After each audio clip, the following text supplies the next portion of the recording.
আসসালামু আলাইকুম অষ্টম শ্রেণীর শিক্ষার্থীরা, আশা করি তোমরা ভালো আছো। আমিও ভালো আছি। প্রিয় শিক্ষার্থী, আজকের ক্লাসে তোমাদেরকে স্বাগত। আমি আজকে পাঠ উপস্থাপনায় আছি পারভিন আক্তার, সহকারী শিক্ষক বাংলা, শিরোমণি মাধ্যমিক বিদ্যালয়, এবং তোমাদের বাংলা বিষয়ে গদ্য নিব। তো প্রিয় শিক্ষার্থী, তোমরা এই ছবি একটু দেখো, ছবির দিকে লক্ষ্য করো। এই ছবিটি কার বলো তো? হ্যাঁ, আমাদের জাতির জনক বঙ্গবন্ধু শেখ মুজিবুর রহমান।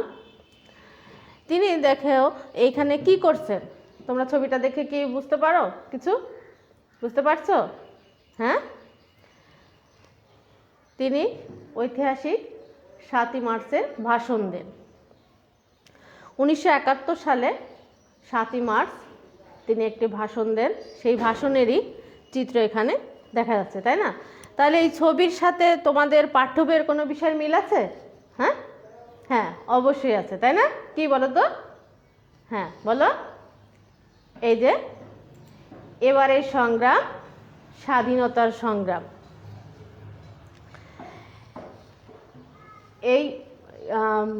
এই যে লেখাটি, এই গদ্যাংশ, এই গদ্য, এটি লিখেছেন কে বলো তো? হ্যাঁ, জাতির জনক বঙ্গবন্ধু শেখ মুজিবুর রহমান। তোমরা এই পাঠ শিরোনামটি খাতায় লিখে নাও। হ্যাঁ, আর খাতায় লেখার সাথে সাথে আমাদের যে লেখক, তার সম্পর্কে একটু পরিচিতি আছে বইয়ে, সংক্ষিপ্ত পরিচিতি, সেই পরিচিতিটা তোমরা পড়ো। আচ্ছা, আমি তোমাদেরকে এই লেখক পরিচিতি পড়তে বললাম, এর সাথে সাথে আমি একটা চার্ট এখানে দেখাচ্ছি, তোমরা সেই অনুযায়ী পড়ো, দেখবা খুব দ্রুত হয়ে যাবে। আমরা আগে কবিকে, লেখককে চিনি, তার জন্ম, পিতা মাতা, এই অনুযায়ী তোমরা করো।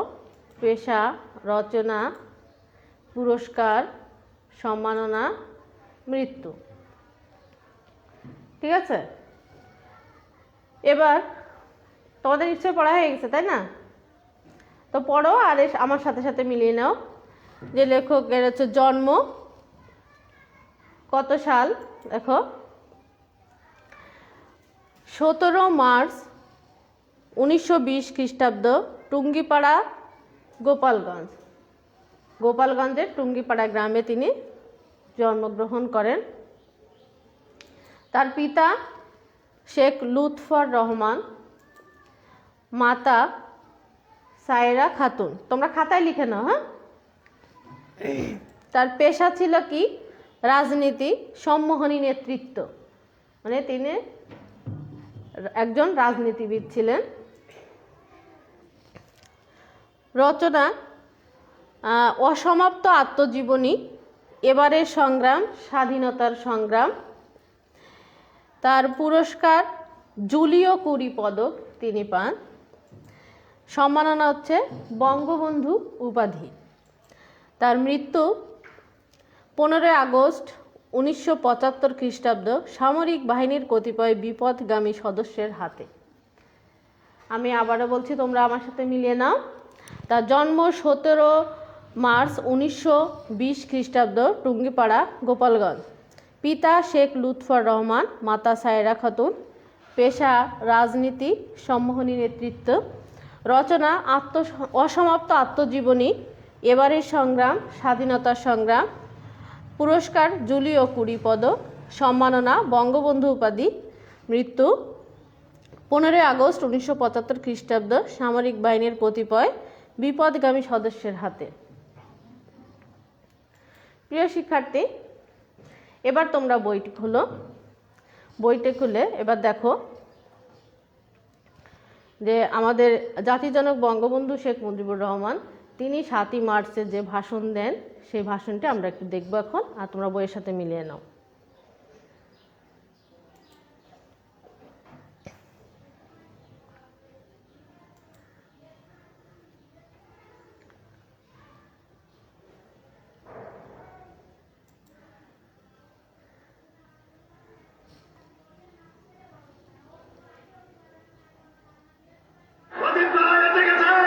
তাকে আপনারা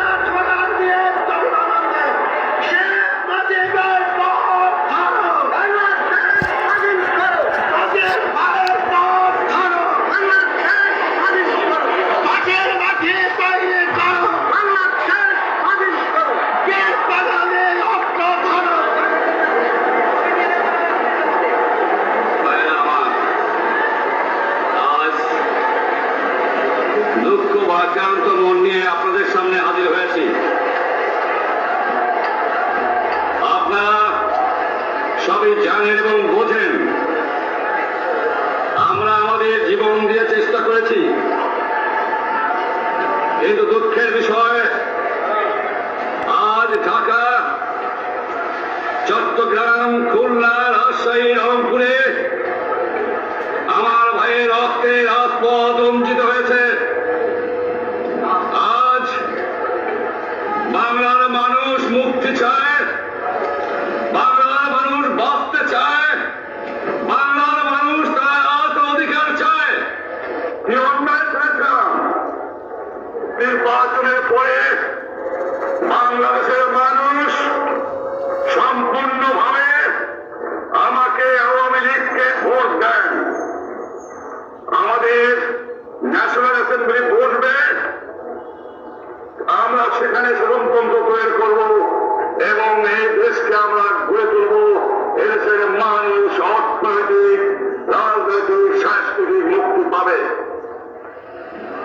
কিন্তু দুঃখের বিষয়, আজ দুঃখের সঙ্গে বলতে হয়, এই বছরের করুণ ইতিহাস, বাংলার অত্যাচারের, বাংলার মানুষের রক্তের ইতিহাস, এই বছরের ইতিহাস, মনুষ্য আত্মঘাতের ইতিহাস, বাংলার ইতিহাস, এদেশের মানুষের রক্ত দিয়ে রাজপথ রঞ্জিত করার ইতিহাস। 1952 সালে রক্ত দিয়েছি, 1954 সালে নির্বাচনে জয়লাভ করেও আমরা গদিতে বসতে পারি নাই। 1958 সালে আইয়ুব খান মার্শাল ল জারি করে 10 বছর পর্যন্ত আমাদের গোলাম করে রেখেছে। 1967 সালে 6 দফা আন্দোলনে 7 জুনে আমার ছেলেদের গুলি করে হত্যা করা হয়েছে। 1969 আন্দোলনে আইয়ুব খানের পতন হওয়ার পরে যখন নাহিদ খান সাহেব সরকার নিলেন, তিনি বললেন দেশে শাসনতন্ত্র দেবেন, গণতন্ত্র দেবেন, আমরা মেনে নিলাম। তারপরে অনেক ইতিহাস হয়ে গেল, নির্বাচন হলো। আপনারা জানেন দোষ কি আমাদের? আজকে আমি প্রেসিডেন্ট ইয়াহিয়া খান সাহেবের সঙ্গে দেখা করেছি, আপনারা জানেন, আলাপ আলোচনা করেছি। আমি শুধু বাংলার নয়, পাকিস্তানের মেজরিটি পার্টির নেতা হিসাবে তাকে অনুরোধ করলাম 15 ফেব্রুয়ারি তারিখে আপনি জাতীয় পরিষদের অধিবেশন দেন। তিনি আমার কথা রাখলেন না, তিনি রাখলেন ভুট্টো সাহেবের কথা। তিনি বললেন প্রথম সপ্তাহে মাসে হবে, তিনি মানে নিলেন। আমরা বললাম ঠিক আছে, আমরা অ্যাসেম্বলিতে বলবো, আমরা আলোচনা করব। আমি বললাম বক্তৃতার মধ্যে, অ্যাসেম্বলির মধ্যে আলোচনা করব। এমনকি আমি এ পর্যন্ত বললাম যদি কেউ ন্যায্য কথা বলে, আমরা সংখ্যায় বেশি হলেও একজন যদিও সে হয়, তার ন্যায্য কথা আমরা মেনে নেব। যারা ভুট্টো সাহেব এখানে এসেছিলেন, আলোচনা করলেন, বলে গেলেন যে আলোচনা দরজা বন্ধ না, আরো আলোচনা হবে। তারপরে অন্য নেতৃত্বের সঙ্গে আলাপ করলাম, আপনারা আসুন বসি, আমরা আলাপ করে শাসনতন্ত্র তৈরি করি। তিনি বললেন পশ্চিম পাকিস্তানের মেম্বাররা যদি এখানে আসে তাহলে কসাইখানা হবে অ্যাসেম্বলি। তিনি বললেন যে যাবে তাকে মেরে ফেলে দেওয়া হবে। যদি কেউ অ্যাসেম্বলিতে আসে তাহলে পেশোয়ার থেকে করাচি পর্যন্ত দোকান জোর করে বন্ধ করা হবে। তারপরেও যদি কেউ আসে তাকে ধর্ণাচার করা হবে। আমি বললাম অ্যাসেম্বলি চলবে। তারপরে হঠাৎ 1 তারিখে অ্যাসেম্বলি বন্ধ করে দেওয়া হলো। ইয়াহিয়া খান সাহেব প্রেসিডেন্ট হিসাবে অ্যাসেম্বলি ডেকেছিলেন। আমি বললাম যে আমি যাবো। ভুট্টো সাহেব বললেন তিনি যাবেন না। 35 জন সদস্য পশ্চিম পাকিস্তানের থেকে এখানে আসলেন। তারপরে হঠাৎ বন্ধুকে দেওয়া হলো, দোষ দেওয়া হলো বাংলার মানুষকে, দোষ দেওয়া হলো আমাকে। বন্ধুকে দেওয়ার পরে দেশের মানুষ প্রতিবাদিত হয়ে উঠল। আমি বললাম শান্তিপূর্ণ ভাবে আপনারা হরতাল পালন করেন। আমি বললাম আপনারা কল কারখানা সবকিছু বন্ধ করে দেন। জনগণ সাড়া দিল, আপন ইচ্ছায় জনগণ রাস্তায় বেরিয়ে পড়ল। তারা শান্তিপূর্ণ ভাবে সংগ্রাম চালিয়ে যাওয়ার জন্য প্রতিজ্ঞাবদ্ধ হল। কি পেলাম আমরা? আমার পয়সা দিয়ে অস্ত্র কিনেছি বহিঃশত্রু আক্রমণ থেকে দেশকে রক্ষা করার জন্য।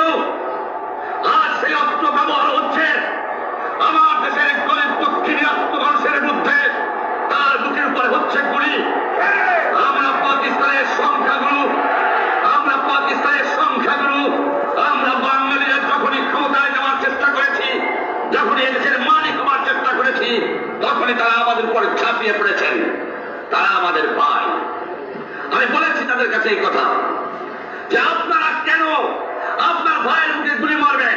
আপনাদের রাখা হয়েছে যদি বহিঃশত্রু আক্রমণ করে তার থেকে দেশটাকে রক্ষা করার জন্য। তারপরে উনি বললেন যে আমার নামে বলেছেন, আমি নাকি বলে স্বীকার করেছি যে 10 তারিখে রাউন্ড টেবল কনফারেন্স হবে। আমি ওনাকে একথা বলে দেওয়ার চাই, আমি তাকে তা বলি নাই। টেলিফোনে আমার সঙ্গে তার কথা হয়, তাকে আমি বলেছিলাম যান ইয়া খান সাহেব, আপনি পাকিস্তানের প্রেসিডেন্ট, দেখে যান ঢাকায় আসেন কিভাবে আমার গরিবের পরে আমার বাংলার মানুষের অবুকের পরে গুলি করা হয়েছে, কি করে আমার মায়ের কোল খালি করা হয়েছে, কি করে মানুষকে হত্যা করা হয়েছে। আপনি আসুন, দেখুন, বিচার করুন, তারপরে আপনি ঠিক করুন। আমি এই কথা বলেছিলাম। আমি তো অনেক আগে বলেছি কিসে আসতেছি, তার সঙ্গে বলবো, যারা আমার মানুষের মুখে রক্ত দিয়েছে তাদের সঙ্গে বলবো। আমার সঙ্গে পরামর্শ না করে বা আমাদের সঙ্গে আলোচনা না করে 5 ঘন্টা গোপনে বৈঠক করে যে বক্তৃতা তিনি করেছেন এবং যে বক্তৃতা করে অ্যাসেম্বলি করেছেন, সমস্ত দোষ তিনি আমার উপরে দিয়েছেন, বাংলার মানুষের উপরে দিয়েছেন। আমি পরিষ্কার মিটিয়ে বলেছি, এবারে সংগ্রাম আমার মুক্তির সংগ্রাম, এবারে সংগ্রাম স্বাধীনতার সংগ্রাম। 25 তারিখে অ্যাসেম্বলি কল করেছে, রক্তের দাগ শুকায় নাই। আমি 10 তারিখে বলে দিয়েছি যে ওই শহীদের রক্তের উপর যে পাড়া দিয়ে 8টি সিটে মুজিবুর রহমান যোগদান করতে পারে না। অ্যাসেম্বলি কল করেছে, আমার দাবি মানতে হবে। প্রথম, সামরিক আইন মার্শাল ল উদ্ধার করতে হবে, সমস্ত সামরিক বাহিনীর লোকদের ব্যারাকে ফেরত দিতে হবে, যেভাবে হত্যা করা হয়েছে তার তদন্ত করতে হবে, আর জনগণের প্রতিনিধির কাছে ক্ষমতা হস্তান্তর করতে হবে। তারপরে বিবেচনা করে দেখব আমরা অ্যাসেম্বলিতে বসতে পারবো কি পারবো না। এর পূর্বে অ্যাসেম্বলিতে বসা, আমরা অ্যাসেম্বলিতে বসতে আমরা পারি না। জনগণ সে অধিকার আমাকে দেয় নাই। ভাইয়েরা আমার, তোমরা আমার উপর বিশ্বাস আছে? আমি প্রধানমন্ত্রী চাই না, আমরা দেশের মানুষের অধিকার চাই। আমি পরিষ্কার করে বলে দেওয়ার চাই যে আজ থেকে এই বাংলাদেশে কোর্ট কাছারি, আদালত, ফৌজদারি, শিক্ষা প্রতিষ্ঠান অনির্দিষ্টকালের জন্য বন্ধ থাকবে। গরিবের যাতে কষ্ট না হয়, যাতে আমার মানুষ কষ্ট না করে, সেই জন্য সমস্ত অন্যান্য সুবিধা আছে সেগুলো হরতাল কাল থেকে চলবে না। রিক্সা গাড়ি চলবে, রেল চলবে, রং চলবে, শুধু সেক্রেটারিয়েট, সুপ্রিম কোর্ট, হাইকোর্ট, জজ কোর্ট, সেমি গভর্নমেন্ট দপ্তরগুলো ওয়ান্তা কোনো কিছু চলবে না। 28 তারিখে কর্মচারীদের বেতন দিয়ে আসবেন। এরপরে যদি বেতন দেওয়া না হয়, আর যদি একটা গুলি চলে, আর যদি আমার লোকের উপর হত্যা করা হয়, তোমাদের উপর কাছে আমার অনুরোধ হইল প্রত্যেক ঘরে ঘরে দুর্গ গড়ে তোলো। তোমাদের যা কিছু আছে তাই নিয়ে শত্রুর মোকাবেলা করতে হবে এবং জীবনের তরে রাস্তাঘাট যা যা আছে সব কিছু আমি যদি হুকুম দেবার নাও পারি, তোমরা বন্ধ করে দেবে। আমরা পাতে মারবো, আমরা পানিতে মারবো। তোমরা আমার ভাই, তোমরা ব্যারাকে থাকো, কেউ তোমাদের কিছু বলবে না, কিন্তু আর আমার বুকের পর গুলি চালাবার চেষ্টা করো না। ভালো হবে না। 7 কোটি মানুষকে তাবা রাখতে পারবে না। আমরা যখন মরতে শিখেছি তখন কেউ আমাদের দমাতে পারবে না। আর যে সমস্ত লোক শহীদ হয়েছে, আঘাতপ্রাপ্ত হয়েছে, আমরা আওয়ামী লীগের থেকে যতদূর পারি তাদের সাহায্য করতে চেষ্টা করব।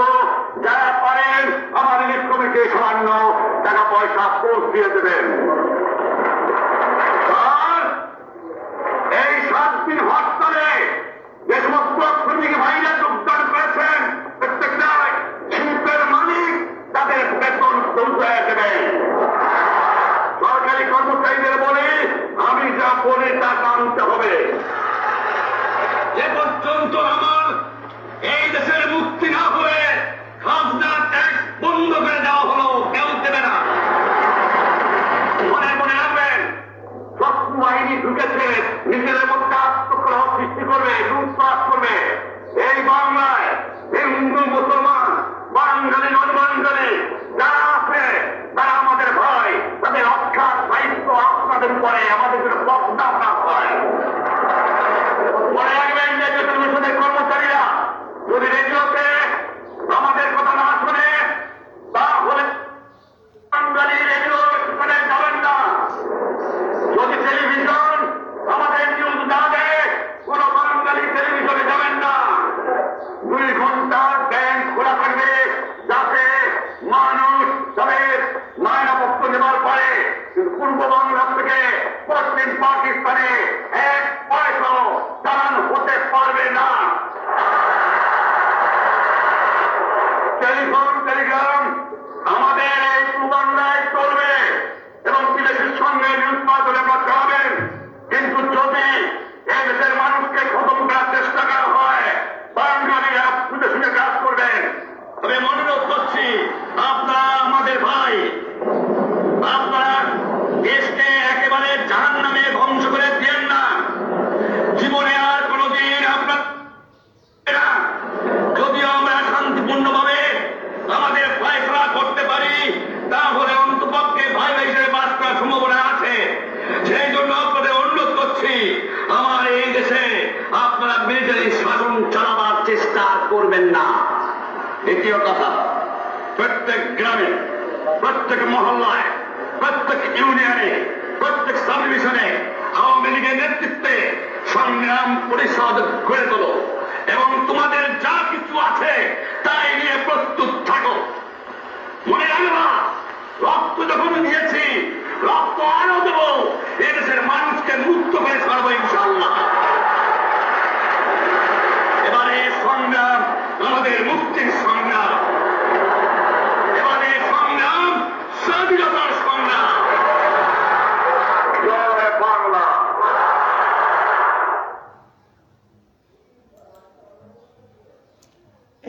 প্রিয় শিক্ষার্থী, আমরা এতক্ষণে দেখলাম যে জাতিজনক বঙ্গবন্ধু শেখ মুজিবুর রহমানের এবারের সংগ্রাম, স্বাধীনতা সংগ্রামের 7ই মার্চের ভাষণ। তো এই ভাষণের মধ্যে কিছু কিছু শব্দ আছে যেগুলোর উচ্চারণ আমাদের কাছে একটু কঠিন মনে হয়, তাই না? তা সেগুলো আমরা একটু খেয়াল করি। দেখো,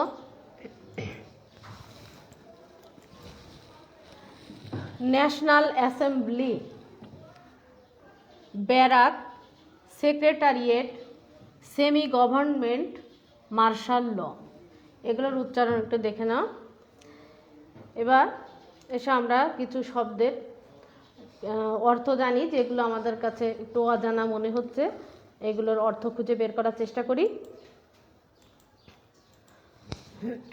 দেখো, ন্যাশনাল অ্যাসেম্বলি, এটার অর্থ কি জানো?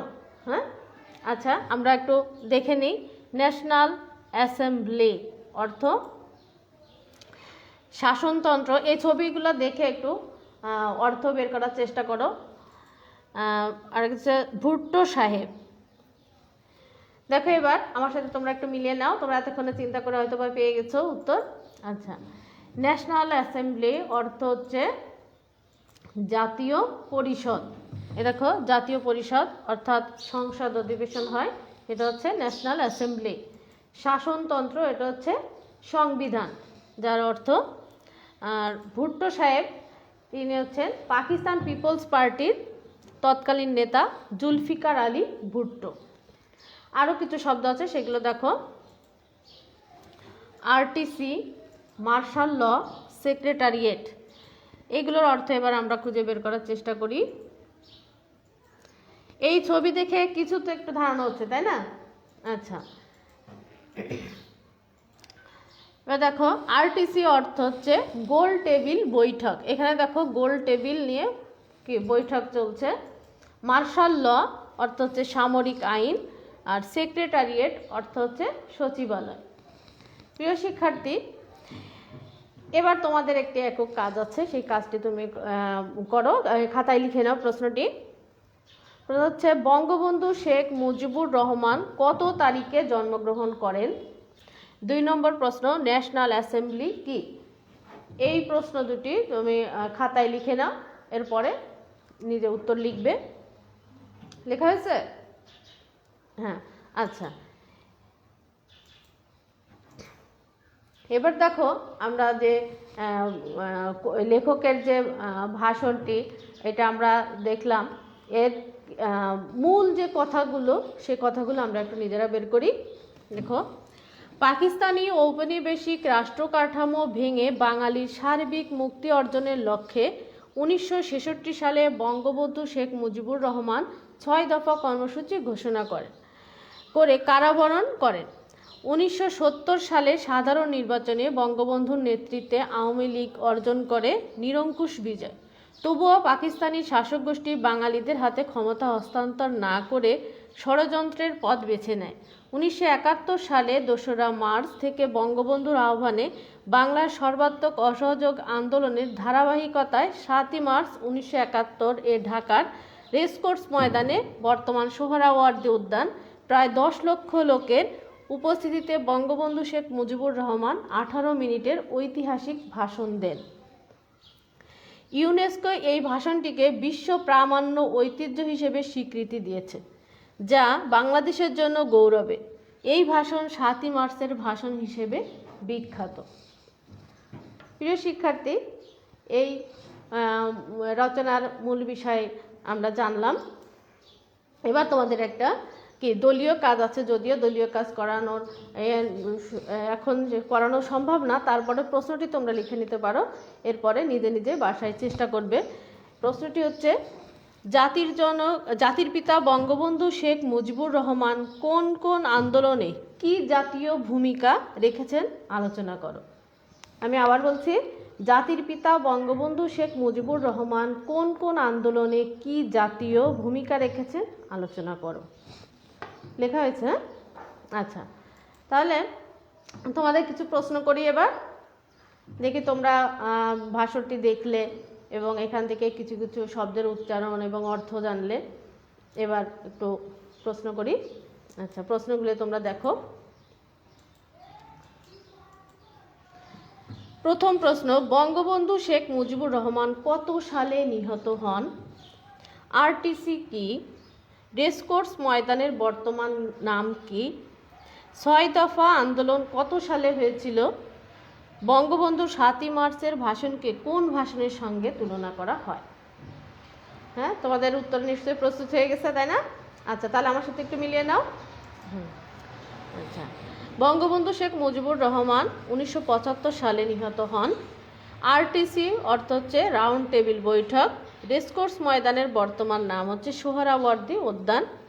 6 দফা আন্দোলন 1966 সালে হয়েছিল। বঙ্গবন্ধুর 7ই মার্চের ভাষণকে গেটিসবার্গ ভাষণের সঙ্গে তুলনা করা হয়। তো প্রিয় শিক্ষার্থী, তোমাদের এই পাঠটি আজকের মতো এখানে শেষ। তবে তোমাদের বাড়ির একটা কাজ আছে, সেই কাজটি তোমরা একটু লিখে নাও, বাড়িতে সেই কাজটি করবে। দেখো, জাতির পিতা বঙ্গবন্ধু শেখ মুজিবুর রহমানের শৈশব, কৈশোর, যৌবন, ব্যক্তিগত জীবন, রাজনৈতিক কর্মকাণ্ড অবলম্বনে একটি ছড়া অথবা একটি কবিতা লেখো। কি মজা না কবিতাটি লিখতে? খুবই ভালো লাগবে তোমাদেরকে। এটা যখন লেখা শুরু করবে খুবই ভালো লাগবে। তো কাজটি তোমরা করবে এবং তোমাদের এই সুস্বাস্থ্য দীর্ঘায়ু কামনা করে আজকের মতো ক্লাস এখানে শেষ করছি। আল্লাহ হাফেজ।